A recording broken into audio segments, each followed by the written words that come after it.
In our headlines on this Monday afternoon, July 24th, here in South Korea. Agricultural production has been affected by the recent heavy monsoon nationwide, and pundits are expecting a rise in consumer prices of related food items, casting a shadow on overall economic sentiment. Reports of random unsolicited parcels from overseas have been filed with local authorities across the country in recent days, and Seoul's foreign ministry has reached out to its Chinese counterpart for cooperation. Meanwhile, the United Nations Command claims it has made contact with North Korea via a military hotline to inquire about the fate of the American soldier who bolted across the border last week.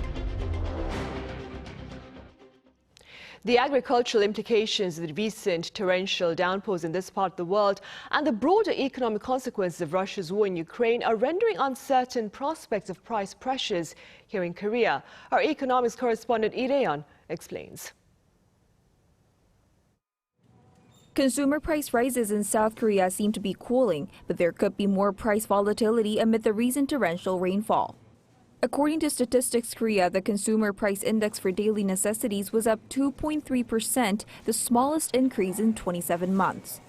The index consists of 144 items often bought by consumers, reflecting how consumers actually feel inflation. However, despite a slowdown in the CPI for daily necessities, the prices of some agricultural goods are seeing a dramatic rise. Korea Agri-Fisheries and Food Trade Corporation said that vegetable prices have increased after crops were damaged by the recent flooding. As of last Friday, prices of green lettuce rose 398% compared to 4 weeks ago, while red lettuce jumped 343%. Prices of spinach, too, rose 214%. Now, August may see scorching heat, and in September, typhoons are typically expected, which means there could be more volatility in agricultural prices. But natural disasters are not the only concern here, as some global issues are expected to trigger further inflation. Russia pulled out of the Black Sea grain deal last Monday and attacked Odessa, one of the biggest port cities in Ukraine. This means an increase in global prices of crops is likely. In fact, the New York Times reported on Thursday that the price of wheat rose over 10% compared to that of Monday, when Russia had just announced the end of the grain deal. Oil prices are also seeing an upward trend due to economic uncertainties, with WTI closing at a little over $77 per barrel on Friday. This is an 11.4% increase over the past 4 weeks. The South Korean government, however, says that inflation is expected to continue slowing down despite the recent volatilities, adding that it will work to stabilize the prices of food and daily necessities. Finance Minister Chu Kyung-ho on Friday said it will focus on vegetable supplies and support a crop reseed amid heavy rain. He said a discount of up to 30% will be applied to some vegetables and chicken, and that the government will import 5 million hatching eggs to stabilize chicken supplies. The government also plans to minimize the increase in utility costs to ease the burden on consumers. Lee Dae-hyun, Arirang News. Reports of random parcels sent from overseas have been rampant nationwide in recent days. Now, despite the public fear surrounding them, authorities here believe they may be part of an innocuous marketing scam. Our Lee Sang-wooc has details. According to the National Police Agency on Sunday, a total of 2,058 reports of suspicious parcels have been filed with the police as of 5 p.m. Sunday, amid concerns that the packages may contain hazardous materials. However, of the total, only 645 packages were collected by police for investigation, while the remaining packages were filed as mistaken reports. Reports of suspicious parcels began last Thursday, with police receiving a report of a suspicious international parcel sent from Taiwan to a home in the central city of Cheonan. While an X-ray was conducted on the package due to concerns that it contained unknown gas, no hazardous material was discovered. Some of the packages contained nothing other than cheap products like lip balm. Police say they're also looking into the possibility of a brushing scam, where sellers at online shopping platforms send unordered products to people after illegally acquiring personal information. Such scams are done in order to boost sales and manipulate sellers' ratings on online shopping sites. While most packages seem to be from Taiwan, Taipei's embassy in South Korea said it had found that parcels in question were originally sent from China and arrived in South Korea after a stopover in Taiwan. Seoul's foreign ministry has reached out to the Chinese foreign ministry, as well as relevant authorities and local governments, and requested a confirmation of the details regarding the suspicious packages. The Chinese authorities said they will fully cooperate with the South Korean officials on the matter. South Korean authorities are calling on everyone to look out for any suspicious parcels colored either yellow or black that have Changhua Post written on the package. Rhee Sang-wooc, Arirang News.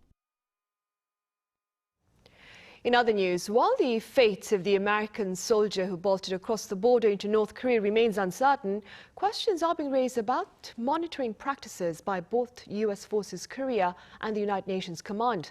Our Yoon reports. American soldier Travis King, who crossed the border to North Korea last Tuesday, had shown signs of discontent with Army life almost a year before the incident.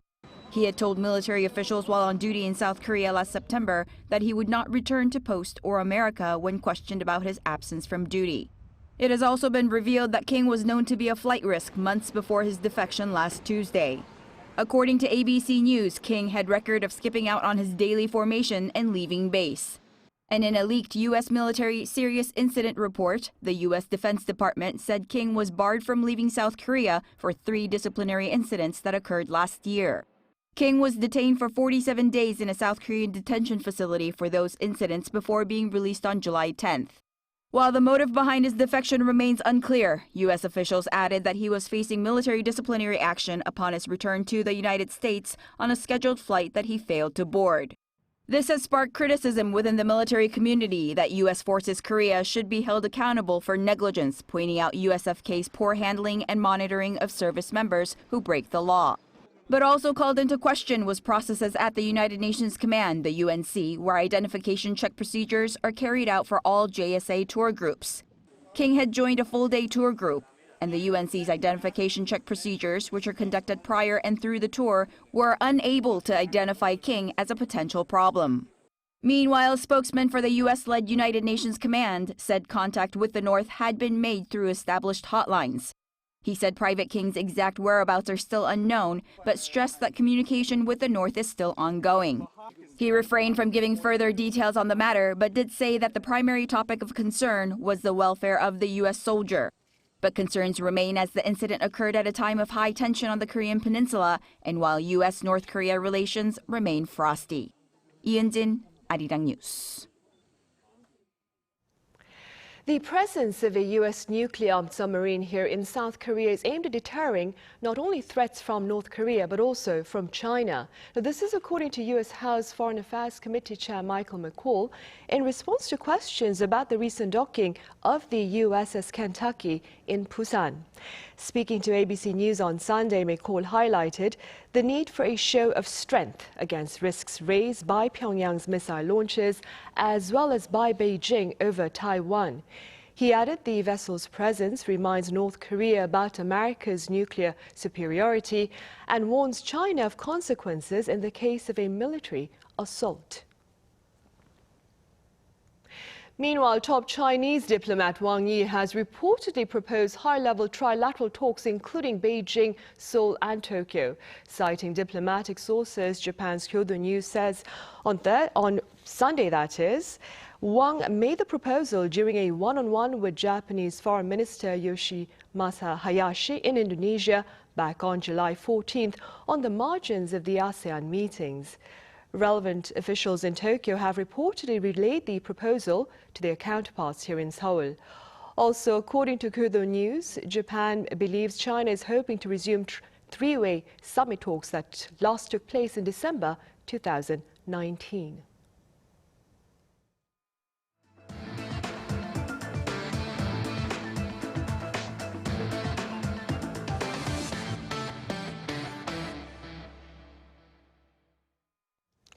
President Yoon Suk-yeol has called for a tangible framework of measures to protect teachers at schools and their rights within classrooms. Now, speaking with his secretaries earlier on this Monday, President Yoon called for related campaigns and regulation changes that ensure a safe teaching environment and upholds the authority of teachers within the academic arena.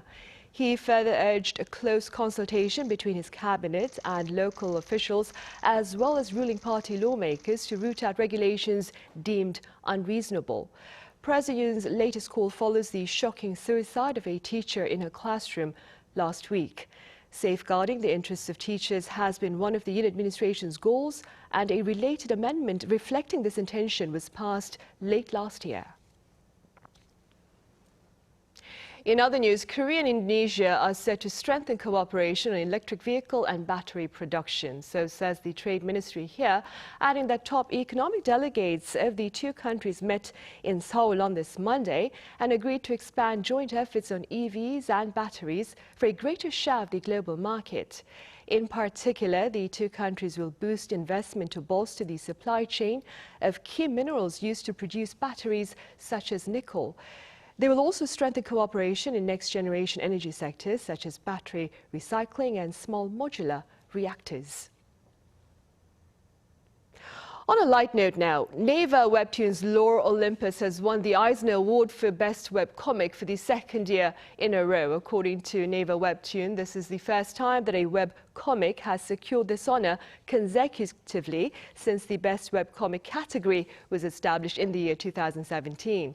Lore Olympus, drawn by New Zealand artist Rachel Smith, sets characters from Greek and Roman mythology such as Hades in modern settings and has garnered much popularity among the English-speaking audience. The Eisner Award, established in 1988, is considered the most prestigious award in the U.S. comic industry. Here in Seoul, a special exhibition is underway to commemorate the centenary of the birth of Korean painter Rhee Sang-wooc, whose works are said to be defined by his feelings of nostalgia. Our Shin Se-byuk has a look. With every brush stroke, a piece of hometown and a longing untold. These are the works of Korean abstract painter Rhee Sang-wooc. The exhibition Rhee Sang-wooc, the Centenary, is being held at Hakgojae Gallery in central Seoul to celebrate the 100th anniversary of the late Korean artist's birth. He was born in 1923 in Hamhung, now in North Korea. In 1947, he moved to Seoul and was unable to make it back to his hometown due to the outbreak of the Korean War and the later division of the peninsula. Following that separation, Yi poured his emotions and feeling of nostalgia and longing for his hometown onto the canvas. Another theme that can be easily found among his work is monologue. His unspoken thoughts and answers to untold questions are transformed into abstract forms. In post-war Korean art history, Rhee Sang-wooc was a pioneer who brought printmaking to the forefront. He was also an artist who charted his own path while distinguishing himself from the prevailing trend of tansekwa, or Korean monochrome paintings, in the late 60s and 70s by featuring his own abstract styles. His works are very different from other danseka, Korean monochrome paintings. He has two abstract idioms. One is lyrical abstract art. The second one is calligraphic abstract art in his work. His work conveys vivid colors and bold lines. At the same time, everything is expressed in abstract form, such as squares for calligraphic abstractions and circles for lyrical geometric abstracts. His unique and idiosyncratic abstraction styles have garnered attention since last year, when he was one of the 7 artists showcased at the gallery's exhibition, featuring works from the mid-20th century. The current exhibition marks his first solo exhibition in 26 years, bringing his lasting legacy to art lovers' attention. This exhibition will run until July 29th. After that, his works will be presented at the Frieze Masters section of Frieze Seoul, an international art fair, in September. Shin Se-byuk, Arirang News. Also in the art scene, a museum in Boseong County is redefining traditional works of art with modern technology. Our Chung Won-ju shows us how. This is an art museum situated at the foot of Chuorsan Mountain near Boseong in Jeollanam-do Province, 500 meters above sea level. Artist Oh Chi-ho's most well-known work, the seascape Haegyeong, has been reborn here with digital technology. The boat moves and sways each time a wave rolls by it. I wanted to give and show people a time to stop and think in their busy daily lives, to reflect through landscapes and self-portraits. Water Falls Down in the Pagyeon Waterfall, a painting by Kyonjae Jongsun, considered master of true landscape painting. The Yinwang Taesekdo is also reborn with the blue house added to the drawing. Van Gogh's self-portraits and Joseon-era ink and landscape paintings become three-dimensional and move. I hope people will enjoy the exhibition and make good memories at the Ujong Museum of Art in Boseong.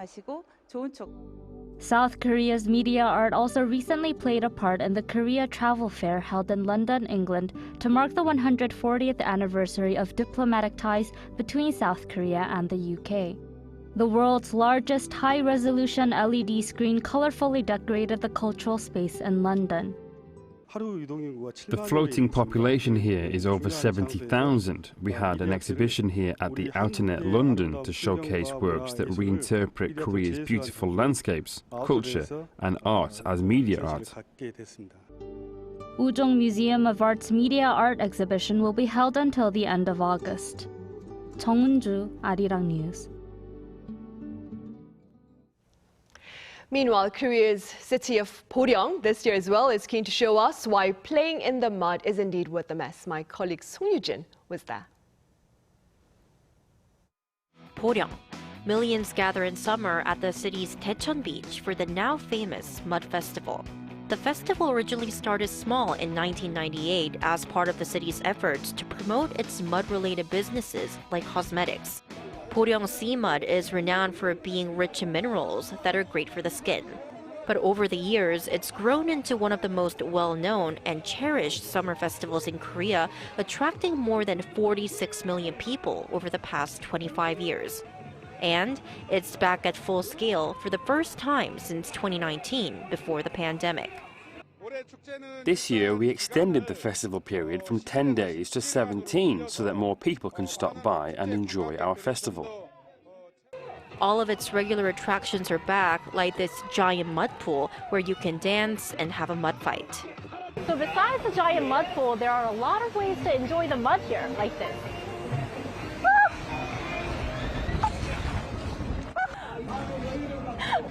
But this is one of the many ways to do so. One highlight this year is the newly added mud barbecue, where people hang onto a rotating pole, trying not to fall into the mud pool. Festival goers from near and far are brimming with excitement. Our summer vacation just started and we found that the Boryeong Mud Festival starts today, so we headed over here. I'm so excited because there's tons of hands-on experiences to enjoy. It was a great time. It's a lot of fun. We came here yesterday and we went on the beach and saw stuff there, and now we're doing the mud stuff, and then later on it'll be the music. It'll be a great time. To make it enjoyable for all, the size of the family zone for kids has expanded, and for the first time, there's a mud pool for dogs. If you're into mud cosmetics, you can try out the mud massage. But all this becomes even better with some great music. EDM performances will be held 3 to 4 times a day, as well as K-pop and DJ concerts. This year's Boryeong Mud Festival will greet visitors until August 6th. Interpretation services are available in English, Chinese, and Japanese. So, if you're looking for some muddy fun this summer, Boryeong is the place to be. Song Yoo-jin, Arirang News, Boryeong.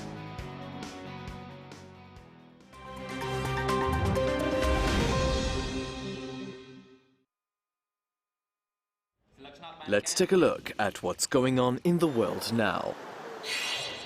In Cambodia, the party of sitting Prime Minister Hun Sen won what it called a landslide victory on Sunday in the country's general election. The Cambodian People's Party election win was described by critics and human rights groups as the least free and fair in decades. This after the CPP's main opposition, the Candlelight Party, was disqualified from the election in May over a technicality. Other parties running were too small to pose a significant challenge. According to reports, opposition supporters were arrested for encouraging voters to spoil their ballots, which is a crime under a recently passed law. The 70-year-old sitting PM has been in power for 38 years and plans to hand the reins over to his son sometime within the next few weeks. Turning over to Greece now, where thousands of tourists have been forced to evacuate parts of the island of Rhodes due to large wildfires. Greek authorities on Sunday called the operation its largest ever evacuation effort. According to the Greek government, over 19,000 people have had to move from affected areas since Saturday. No deaths or injuries have been reported so far, and many of the evacuees are taking shelter in hotels, schools, sports and conference centers in safe zones. Firefighters have been battling blazes fanned by winds on roads since Tuesday. It comes as Greece battles a number of wildfires, including on the island of Corfu. Staying with climate-related news, rescuers are searching for 4 people, including 2 children, who are missing amid heavy flooding in the Canadian province of Nova Scotia. The floods at the weekend came as 3 months of rain fell in a single day. Local officials say it's the most rain to hit the region in over 5 decades, with some parts seeing over 250 millimeters of rainfall in 24 hours. The Nova Scotia State Premier said the flooding has caused unimaginable damage, washing away roads, weakening bridges, and swamping buildings. A state of emergency has been declared in the city of Halifax and 4 other areas. And finally, Twitter's iconic bird logo may be about to disappear. Twitter owner Elon Musk on Sunday made a series of tweets where he said that the social media platform will soon be rebranded with an X. One of the tweets said the change would happen within a day if a good enough logo was submitted. Another tweet showed the image of a flickering X. The billionaire also noted that the web domain x.com, which used to be an online bank co-founded by Musk, also now redirects to Twitter. Musk also made a Twitter poll asking for a vote on changing the site's color from blue to black. The changes come after Musk recently acknowledged that Twitter's advertising revenue is nearly half its previous level. Matthew Ashley, Arirang News.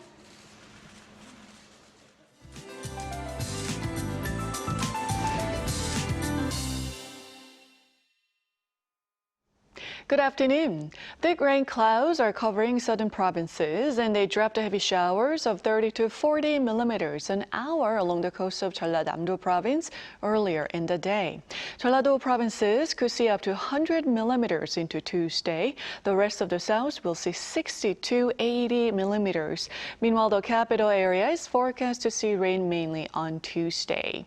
More rain clouds from the southwest are moving in, with heavy rain warnings issued in Gwangju and Jeollado provinces. The rest of the south and Gyeongsang-Pukdo province are under a heavy rain advisory. Now, concerns are rising as this band of rain will hammer down on flood-hit areas. Afternoon highs are hovering at 30 degrees Celsius this afternoon, going up 3 to 4 degrees higher in central regions, but similar to Sunday in the southern provinces. We'll see more clouds and sunshine this week, with frequent passing rain in the forecast in the south. The capital area will not have a major heat wave this week. That's Korea for you, and here's a look at the international weather conditions.